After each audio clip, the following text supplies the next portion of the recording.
Hi, I'm Mr. Wahlberg, and I'm glad you're here. The fear of communism abroad was matched by a fear of communism at home in Episode 2, The Cold War at Home. So, dear student, incline your ear and hear our stories that you might find your place among his delights.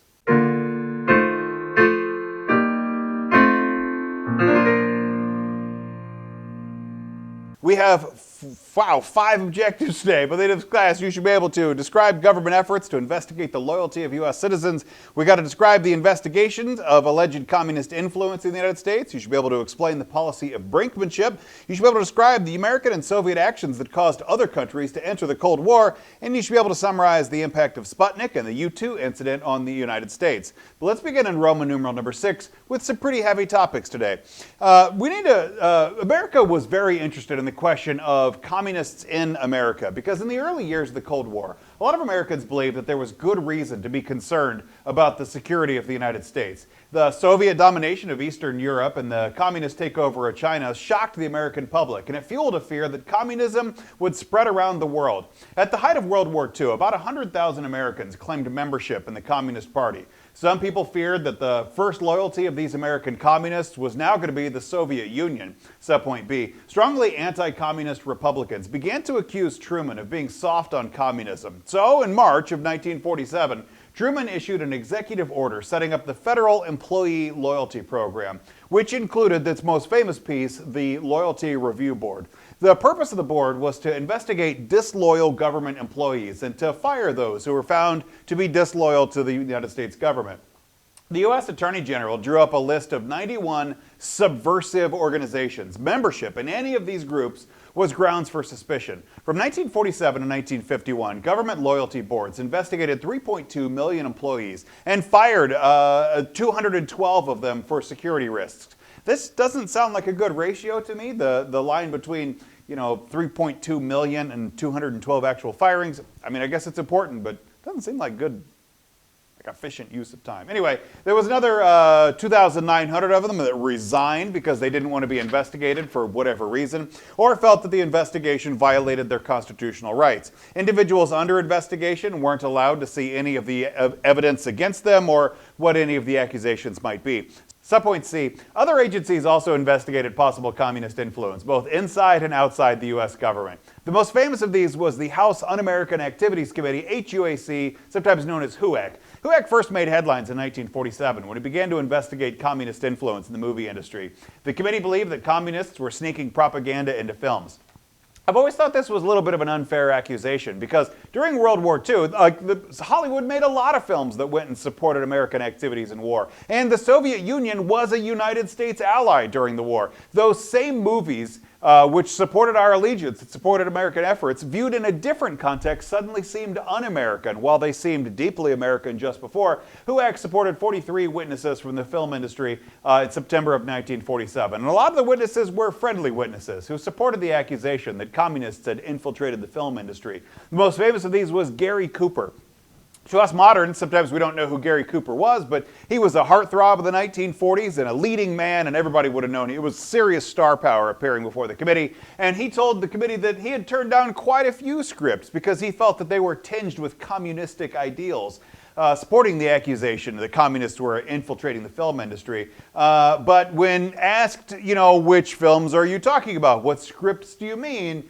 Gary Cooper said that he couldn't remember the titles. 10 witnesses were also unfriendly witnesses, and they were called to testify but refused to do so. Known as the Hollywood 10, they didn't appear for a variety of reasons, but mostly because they thought the hearings were unconstitutional. Because the Hollywood 10 refused to answer any questions at all, they were sent to prison. They were sent to jail for refusing to appear before a committee. In response to the hearings, Hollywood executives instituted what was known as the blacklist, a list of people whom they condemned for having a communist background. People who were blacklisted included approximately 500 actors, writers, producers, and directors. They had their careers ruined. They could no longer work in the industry. Sometimes it was a little unclear if they were actually communists or just, associated with them, or if being a communist actually could cause you to lose your job, if that was a meritorious firing.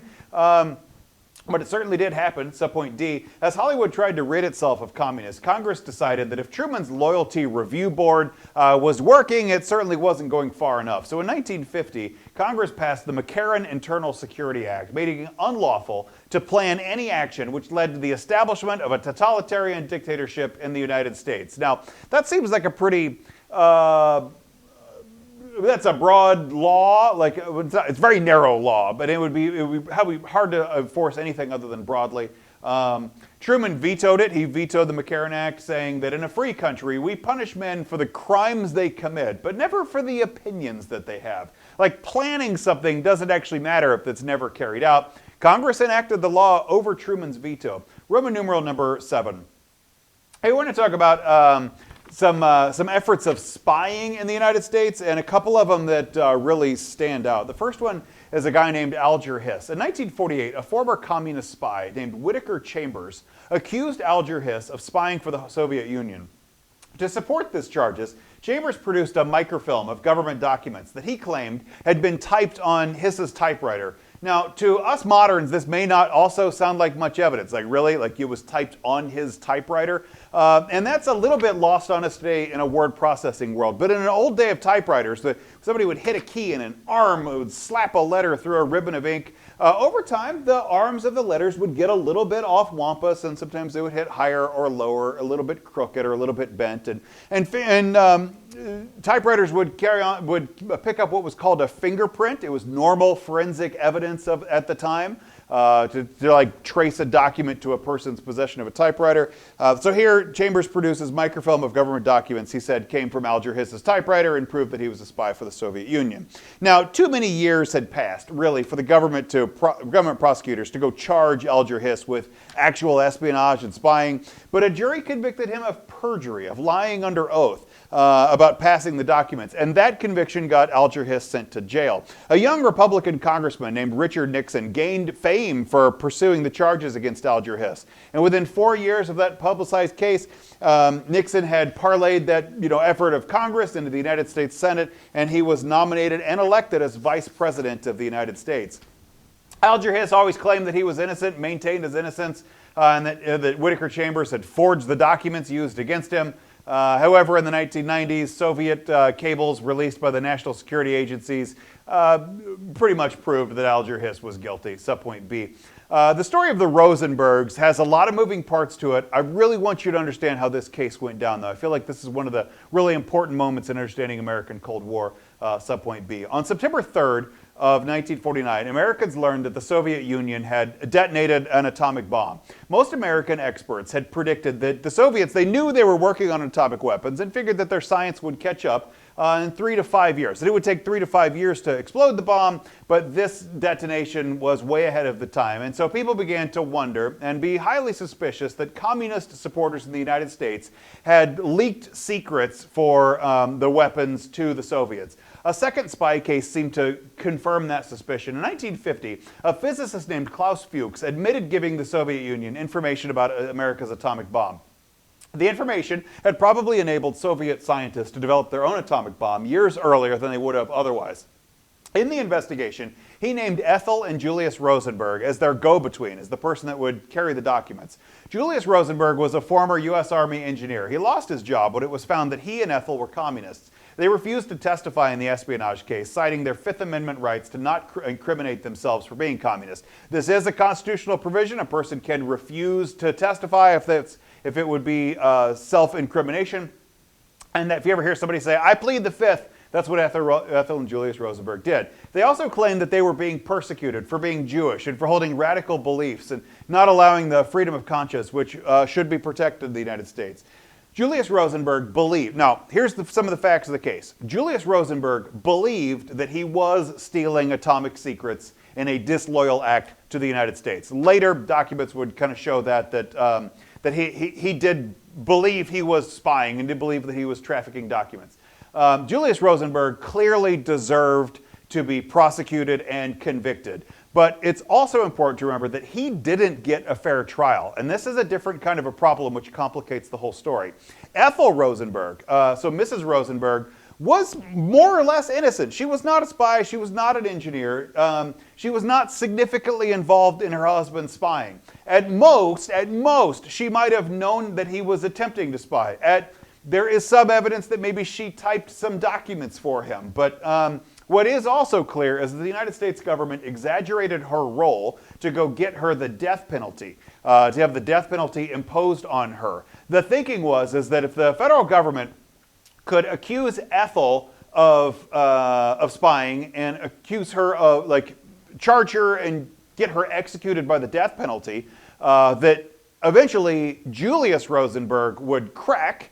He would stop trying to plead the fifth, would give more witnesses, would testify in the case in an effort to plea deal that he would be able to save his wife's life by taking the rap, but also exposing the rest of the spy ring. So that was the thinking, that the federal government was going to overcharge Ethel, crimes way beyond what she was actually committing, in an effort to get Julius to admit to the crimes. Knowing that Ethel was more or less innocent, but the government to accuse her of doing so. Basically the government exaggerated her role to get leverage on Julius and concocted a story that she was the mastermind of the plan, and that would justify capital punishment against a woman. Now, in 1949, capital punishment against women were extraordinarily rare. Death penalty in general wasn't a huge thing then, but to have a woman be executed, almost never heard of. But the fact that they were going to go after it for Ethel, they thought that maybe that would put pressure on Julius also. The prosecution knew that Julius, the husband, was a fervent communist, and that he would take his punishment without revealing any information about his superiors and the spy network in the United States. But if his wife was also convicted and sentenced to death, and he was offered her life in exchange for giving secrets, that it would be an offer they thought that he couldn't refuse. But they underestimated his commitment and Ethel's commitment to communism, and that they wouldn't give up any information, even to save their own lives or each other's lives. Meanwhile, and this is where it gets even crazy off the rails, meanwhile, their attorney, so the defense attorney, works for the Rosenbergs. Now, future attorneys in the room or on this video, defense attorneys sometimes don't like their clients, but quite often they don't like them. And oftentimes defense attorneys know that their client is guilty. Everybody knows that they're guilty. However, an attorney works for the client and does their best to defend them within the bounds of the law. That's just the ethical practice of being an attorney, is that you still try to get the best conditions for your client, even ones you don't like. But in this case, the defense attorney, so the Rosenberg's attorney, was secretly telling J. Edgar Hoover and the FBI the secrets of the Rosenberg defense. So their attorney is being a double agent, how about that for a spying case? That he's allegedly representing the defense while also secretly telling the prosecution exactly all of the details of their case. Julius and Ethel Rosenberg were found guilty. In pronouncing their sentence, Judge Irving Kaufman declared their crime was worse than murder. To him, they were directly responsible for what would become potentially the most deadly clashes of a Cold War. People from all over the world appealed for clemency to the Rosenbergs. A lot of them considered the evidence and the testimony too weak to warrant the death sentence. The case was appealed all the way up to the United States Supreme Court, but the Supreme Court refused to overturn the conviction. Julius and Ethel Rosenberg died in an electric chair in June of 1953, leaving behind 2 sons. They became the first United States civilians executed for espionage. The truth is that their trial was a huge mishandling of justice. The Rosenbergs were both guilty and framed. Subpoint C. The most famous anti-communist of the era was a U.S. senator from Minnesota known as Joseph McCarthy, or Wisconsin, known as Joseph McCarthy. He was a Republican with a reputation for kind of a bad legislator, just not very good at his job. By January of 1950, he realized he was going to need a winning issue in order to be reelected by 1952. And in looking for such an issue, McCarthy seized on this question of communism, and he charged that communists were taking over the government. Taking advantage of people's concerns about communism, McCarthy made one unsupported accusation after another. These attacks suspected communists in the early 1950s. It became known as McCarthyism. At various times, McCarthy claimed to have in his hands the names of 58, or later 81, or later 205 communists in the State Department. He never actually produced a name and refused to show anybody who was on the list. He also charged that the Democratic Party was guilty of 20 years of treason for allowing communist infiltration into the government. In 1954, McCarthy went as far as making accusations against the United States Army, which resulted in a nationally televised investigation. Now, the idea of accusing people of something without evidence, it becomes known as McCarthyism, and that's McCarthyism. His policy his practice of bullying witnesses, it alienated his audience. It alienated him from his fellow senators. It was televised on national television, and Americans looked at this. They're like, this guy doesn't seem like he's a prosecutor. It doesn't seem like he's going after the truth. He seems like just kind of an angry bully. And it cost him public support. The United States Senate also condemned him for his improper conduct that tended to bring the Senate into dishonor and disrepute. 3 years later, Joseph McCarthy, suffering from alcoholism, he died a broken man, his political career in ruins, his reputation in ruins. Since that time, McCarthyism referred to the unfair tactic of accusing people of disloyalty without producing evidence. When he was censured by the Senate and lost his Senate seat, at the time, by then President Eisenhower says, McCarthyism, more like McCarthy-wasm. Roman numeral number 8. The atomic bombs, which were launched in World War II, were soon outclassed by new technological developments known as the H-bomb, the hydrogen bomb. When the Soviet Union exploded its first atomic bomb in 1948, President Truman had to make a terrible decision about whether or not to produce an even bigger and deadlier weapon. The scientists who developed the atomic bomb had suspected since 1942 that it was possible to create an even more destructive thermonuclear weapon, the hydrogen bomb, the H-bomb. They estimated that this kind of a bomb, if it was dropped, would have the force of 100 million tons of TNT, or 67 times the power dropped on Hiroshima. But they argued about the morality of creating such a destructive weapon. Is it even a good idea to try to destroy the Earth, even if you could? Despite such concerns, the United States entered a deadly race with the Soviet Union to see which country would be the first ones to produce a hydrogen bomb. On November 1st of 1952, the United States won that race when it exploded the first H-bomb. However, the American advantage lasted little less than half a year. In August of 1953, the Soviets exploded their own thermonuclear weapon. And that brings us to subpoint B, the policy of brinkmanship. By the time both countries had the H-bomb, Dwight Eisenhower was president. His Secretary of State, a guy named John Foster Dulles, was staunchly anti-communist. For Dulles, the Cold War was a moral crusade against communism. Dulles proposed that the United States could prevent communism by promising to use all of its force, including nuclear weapons, against any aggressor nation. The willingness of the United States to go to the edge of an all-out war became known as brinkmanship. Basically like daring the Soviet Union. You don't want to fight us, because if we fight you, we're going to come back not with bullets, but with atomic bombs, and we will end your country altogether. And the Soviet Union said, well, samesies, we also have atomic bombs. We also have nuclear weapons. Under this policy, the United States, though, could actually cut the size of their armed forces. And this is a little counterintuitive to say, but you just don't need a big army and a big navy if the atomic bomb can do what, individual soldiers used to. You just don't need as many bullets because the atomic bomb is worth more than all of the bullets. So it would trim the Army and the Navy, but expand the Air Force, which would deliver the bombs and its buildup of nuclear weapons. The Soviet Union followed suit and did the exact same thing. The threat of nuclear attack was unlike any threat that Americans had ever lived through. Even if only a few bombs ever reached their targets, millions of civilians would instantly die, alive one moment and die the next. Fear of nuclear war. Fear of nuclear war was a constant in American life for the next 30 years. Roman numeral number 9. Here I want to talk about how the Cold War, being fought in the United States, also carries over more abroad. And at subpoint A, we find the development of the Central Intelligence Agency, the CIA. As the nation shifted to its dependence on nuclear arms, the Eisenhower administration began to rely heavily on the newly formed CIA for information, which used spies to go gather information about other countries. So the CIA is the agency in charge of spying on other countries.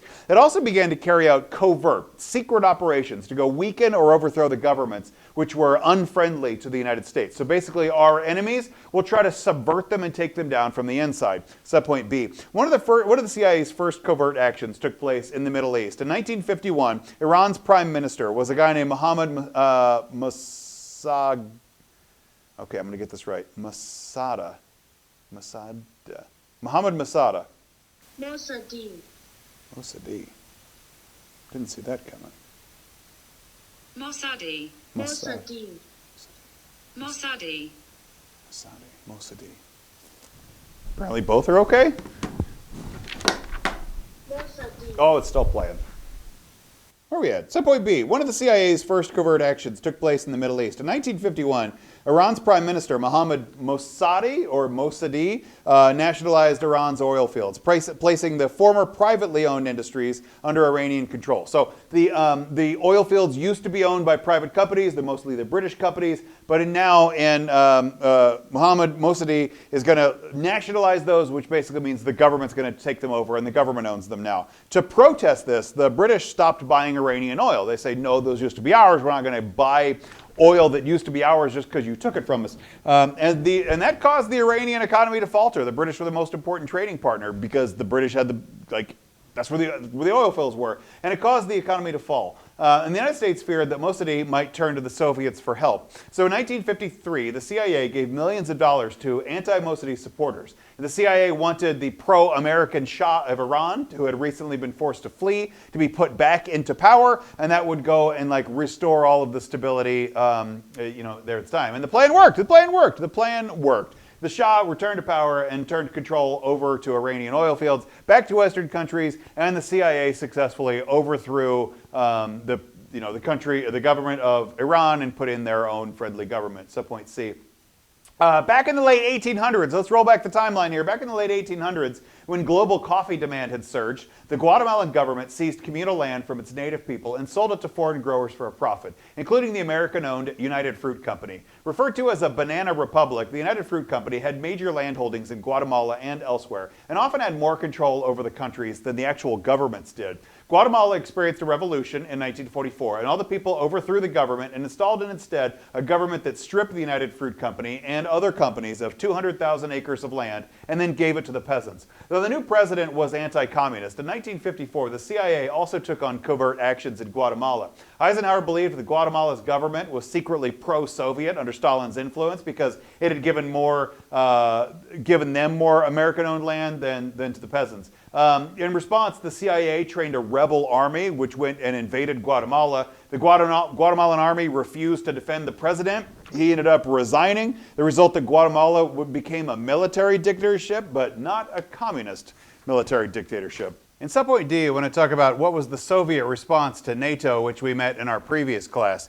Because Stalin died in 1953, and when he died, there was no way under the Soviet Union to really hand on power to a new leader. There was no well-defined leader for the transition of power. And so for a few years, actually a group of leaders shared power, and the Soviet Union was ruled over by a committee. As time went by, though, one person did really assume the leadership, and that man was Nikita Khrushchev. Like Stalin, Khrushchev believed that communism was the future, and it would eventually take over the world. But unlike Stalin, Khrushchev thought that it could triumph peacefully without military power forcing it. He favored a policy of peaceful coexistence in which two powers would compete economically and scientifically, but compete, not fight.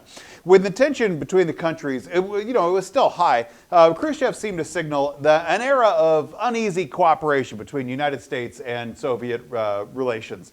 The Soviets recognized West Germany as a real country and concluded peace treaties with Austria and Japan. Eisenhower proposed an open skies exchange where the United States and France and Great Britain and the Soviet Union would go and exchange maps of military installations and then allow aerial surveillance of each other's militaries, allowing each side to hold each other in check. Basically, an open agreement to be spied on from above. The Soviets rejected this proposal, saying that basically this is just an espionage plot and the United States was planning on deeper spy missions once they had gotten some kind of a green light.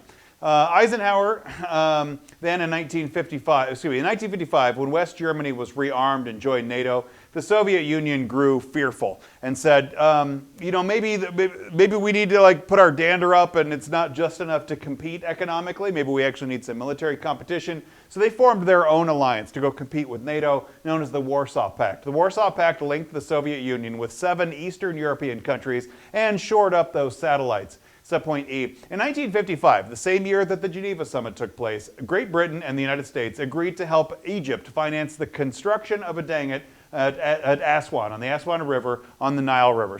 Or the Aswan point on the Nile River. So they're going to build a dangit. I don't like calling it a dam, but they're going to build a dangit across the river. It's the Aswan Dam on the Nile River. However, Gamal Abdel Nasser, who was Egypt's head of government, tried to play the Soviets and the Americans off of each other, saying oh, well, they are rivaling. Maybe we can get one or the other to help us out and get a better deal than the other, and improving relations with each in order to get more aid from the other one. In 1956, after learning that Nasser was making deal with the Soviets, John Foster Dulles withdrew his offer of a loan, saying I'm sorry, I'm just not going to be played. And so the Americans went quitsies on the Egyptians. Angered then, Nasser responded by nationalizing the Suez Canal. The Suez Canal was the Egyptian waterway that was owned by France and Great Britain.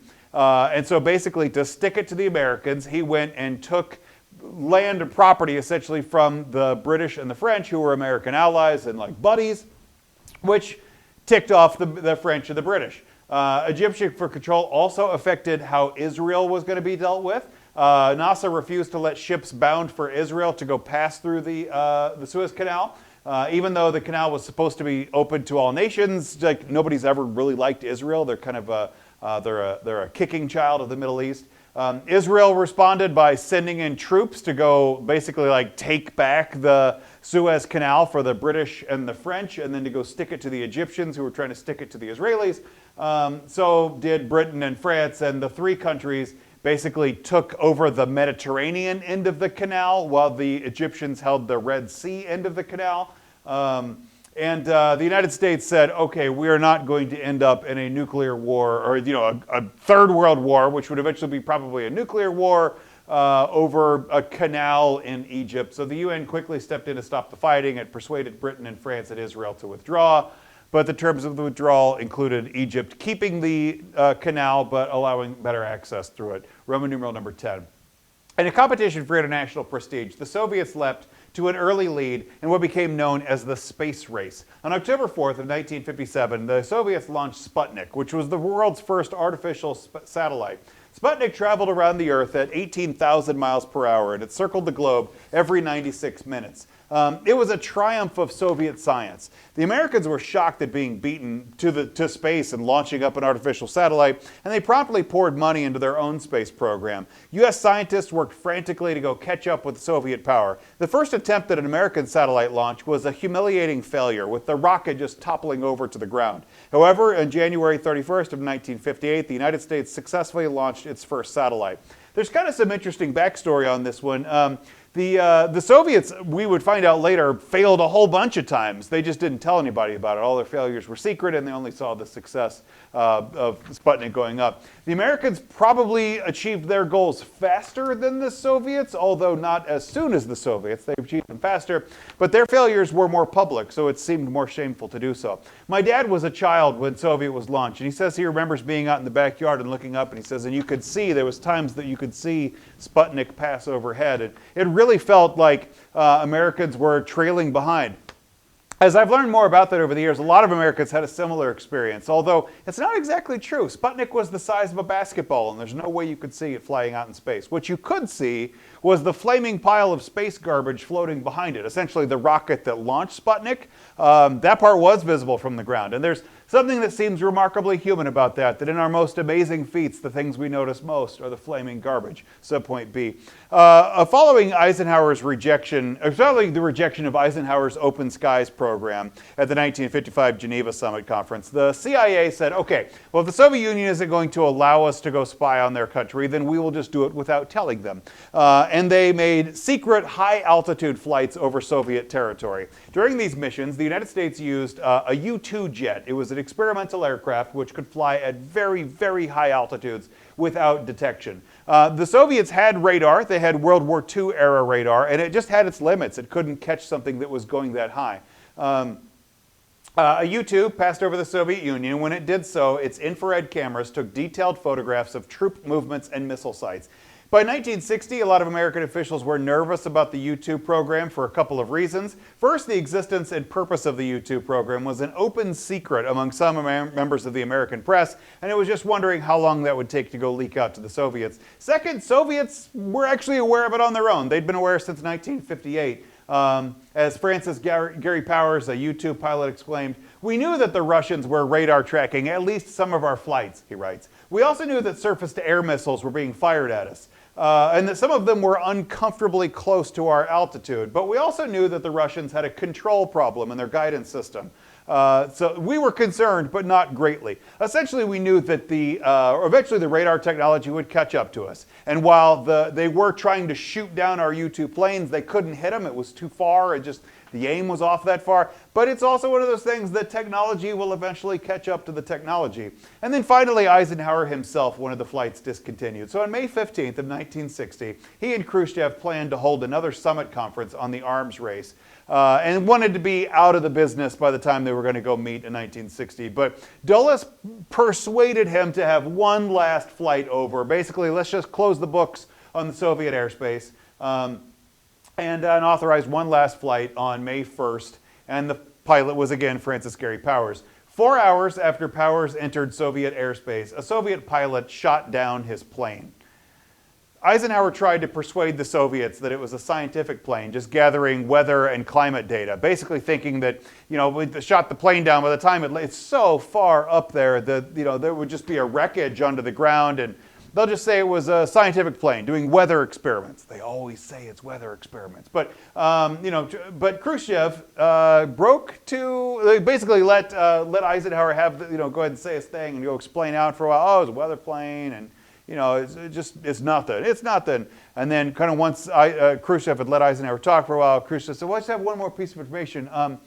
We have the pilot, and he's alive, and he's told us everything. Khrushchev demanded an apology for the flights and a promise they would be halted. Eisenhower agreed to stop all of the U-2 flights, but he wouldn't apologize. Khrushchev angrily called off the Open Skies Geneva Summit and withdrew his invitation for Eisenhower to visit the Soviet Union, and it looks like our tensions with our rival are growing more and more tense. This question of how the United States is going to deal with the Soviet Union, how the United States is going to deal with the rest of the world, with its own instability and own worries and fears and anxieties of the future, all of those pieces become a fascinating story that I can't wait to tell you about. Make sure you like and subscribe. God bless you.